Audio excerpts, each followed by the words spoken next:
The FCA's Chief Operating Officer and Executive Director of Authorisations, Emily Shepperd, has been described as liking to run towards fires and says she likes to hose down a potential disaster, but the best course of action is to prevent catastrophes in the first place.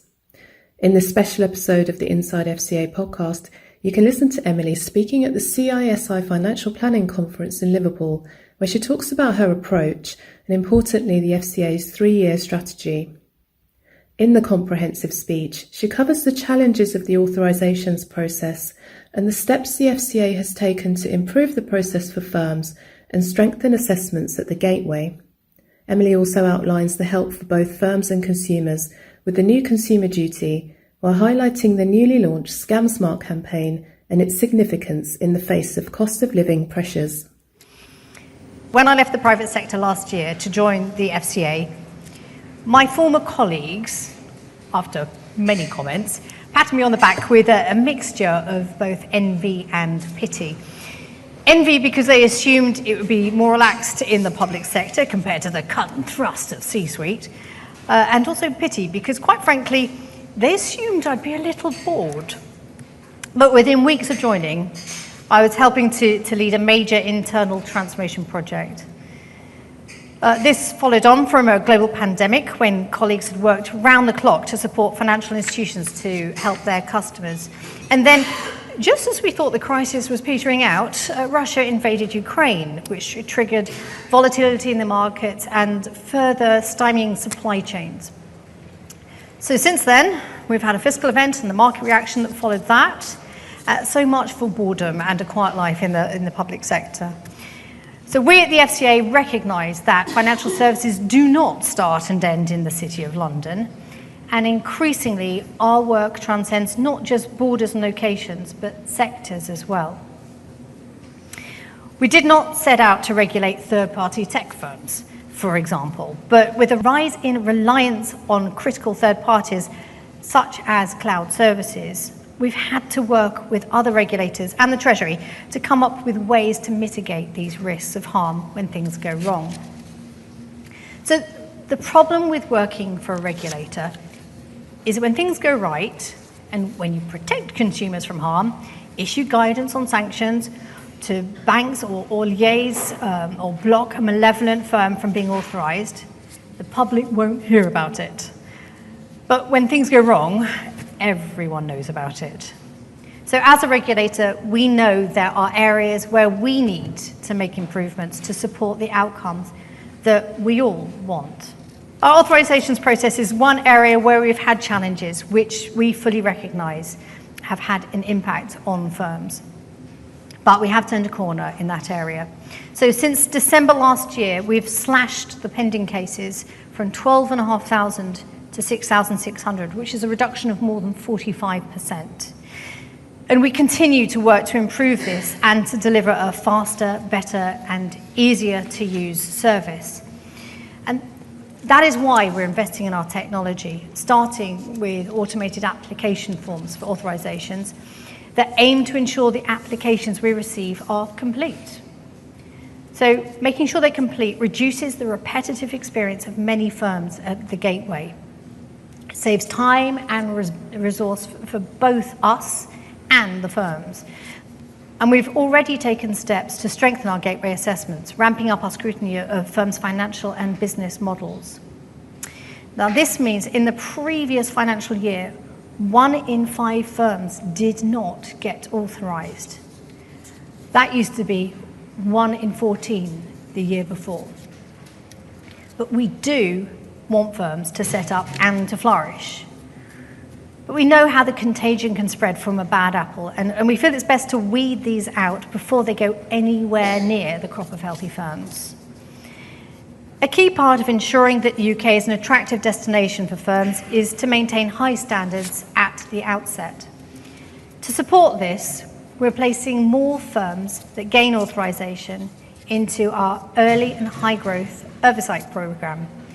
So this is where we give firms that are new to regulation extra help with navigating the rules from the start. So we think this will help smooth the cliff edge for budding firms and is part of a continuous journey throughout regulation that for many starts in our sandbox. This is where firms can test innovations on real consumers, and it hopefully doesn't end up with an enforcement. Another way we have tried to help firms to put their best foot forward is with the new consumer duty. Now, it has been a hot topic for firms, but it should not be controversial. So the main thrust of the consumer duty is to require firms to put their customers' needs first and deliver good outcomes. It's not just the right thing to do for consumers, it makes business sense. Boards and senior management also have a critical role in overseeing firms' implementation of the duty. And that's why we've strengthened the requirements around governance and accountability to ensure senior managers and executives are held accountable. This duty should help firms hold on to customers in challenging times.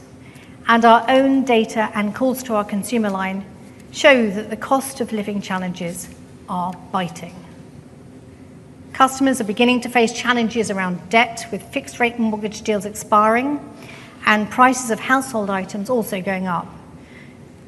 The use of credit should not be demonised. It's an important part of smoothing unexpected bills and can be a lifeline if it's affordable and managed correctly. Where we have concerns is ensuring that people understand how much they are borrowing and the cost of that credit, and that lenders are offering the right information and deal for our customers. We're also keen to make sure that lenders help customers at the first signs of vulnerability, and that customers speak to lenders as soon as they feel they may not be able to make their usual payments. We also know that some investors could be listening to commentators' gloomy forecasts and may be tempted to cash out their investments or pensions. Our research shows that a quarter of consumers would be tempted to draw down on their pension in the face of cost of living pressures. It also shows that this increases vulnerability to scams. So 44% of consumers would fall for the free pension review offer, which is a classic scam tactic. We've launched our Scam Smart campaign highlighting such misdirection tactics. Consumers could also be imperiling their financial security if they liquidate their investments at what could be the bottom of the market, and investors should make sure they're getting appropriate and professional advice before taking those big decisions. With the cost of living rising, vulnerable consumers could also be considering whether to cancel or downgrade their insurance cover to eliminate a bill. They could, however, be exposing themselves to a dramatic and costly financial shock if they cancel or reduce their insurance cover. So we have asked financial services firms such as banks and insurers to keep a watchful eye on consumer behaviour and to offer help and forbearance where they can. We would recommend customers take the right advice if seeking to take drastic action over their finances. And we know many small businesses will be worried about rising rates too, and we're mindful of the impact this will have to them. So the role of financial planners will no doubt be much in demand. We know the financial planning industry is driven by being agile and taking the right decisions for clients with the long view in mind. So at the FCA, we too are moving towards becoming a more innovative and more assertive and more adaptive regulator. The FCA is no longer the prescriptive organisation of the past, and we recognise there is no one-size-fits-all. We are transforming into an organisation driven by outcomes and clear end goals that is investing in both data and in people. This vision is captured in our 3-year strategy, which launched back in April. And the strategy is underpinned by 3 key pillars. Number 1 is to reduce and to prevent serious harm. We're doing this by using data to assess problems quickly. This helps us to act sooner and to prevent harm from happening in the first place. The second pillar is setting and testing higher standards. Here we're focusing on consumer outcomes and ensuring that products are of a good standard by putting consumers' needs first, enabling consumers to help themselves, and minimising the impact of operational disruption, and putting more focus on ESG and positive change. Our third pillar is to promote competition and that positive change. We aim to make sure that the UK remains an attractive destination for firms while maintaining high standards. So that includes looking at what the future looks like for financial services, strengthening our position in wholesale markets, and shaping digital markets. These three pillars explain what we are going to do, but also why we are going to do it. But our success also relies on how we're doing it and having the metrics to hold ourselves to account and to show progress. We recognise the regulatory burden that we can create. And each time we write a Dear CEO letter that isn't understood, firms call our supervision hub for help. So we collect this information and we feed it back so that the next Dear CEO letter is written with additional clarity, and we can measure the effectiveness of that communication through how many calls that one generates. Similarly, every time we ask for a piece of information, it means that someone needs to sit down and fill in a form and send it in. We have to collate that information, clean it up, understand it, translate it. So we only use this technique when we absolutely have to. When it comes to data and regulatory data collection, we are being more innovative. We assess to see if we already have the right information or if it's available from any open sources around the market before we ask for it. Importantly, it feeds into our published data strategy, where we're streamlining the mechanism of collecting and of using data. As I'm sure you're all aware, we've lived through some extraordinary events over the last few months, and for us it's meant that we've had to be adaptive. We saw Russia invade Ukraine.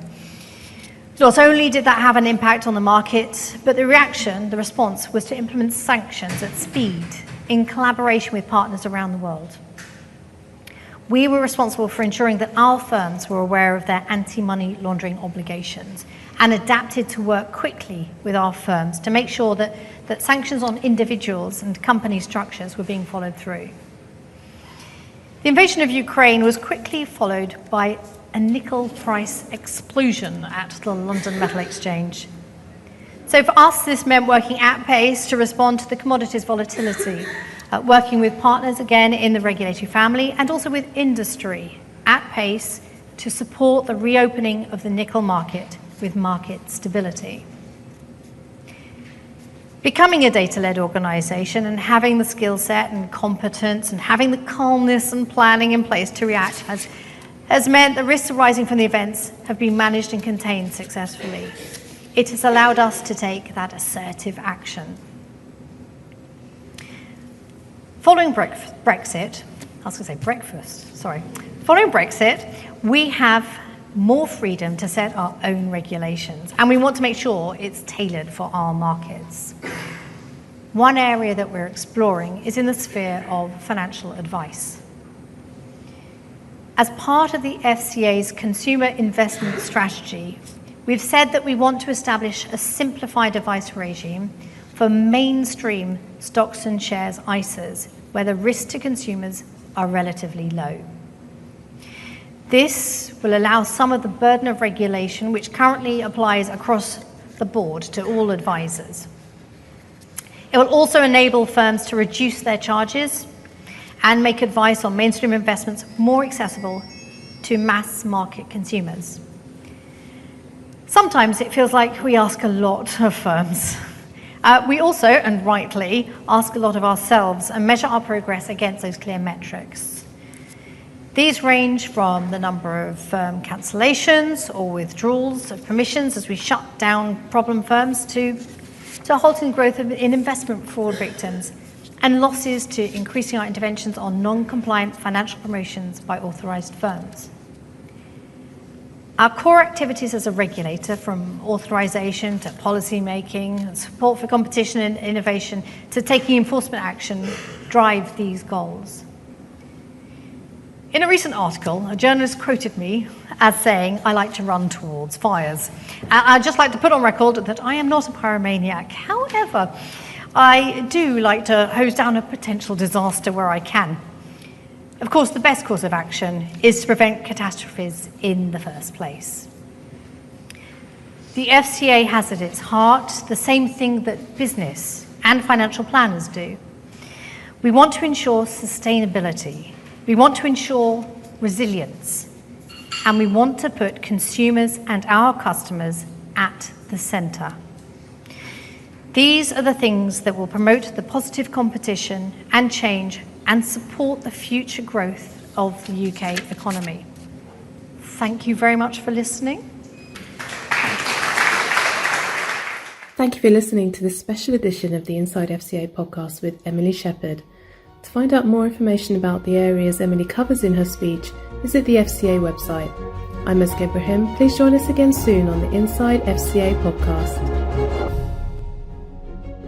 The Inside FCA podcast shines a light on all aspects of work at the FCA, featuring experts covering important topical subjects affecting both financial services firms and consumers. Subscribe to our channels to stay up to date and listen to the latest episode of the Inside FCA podcast.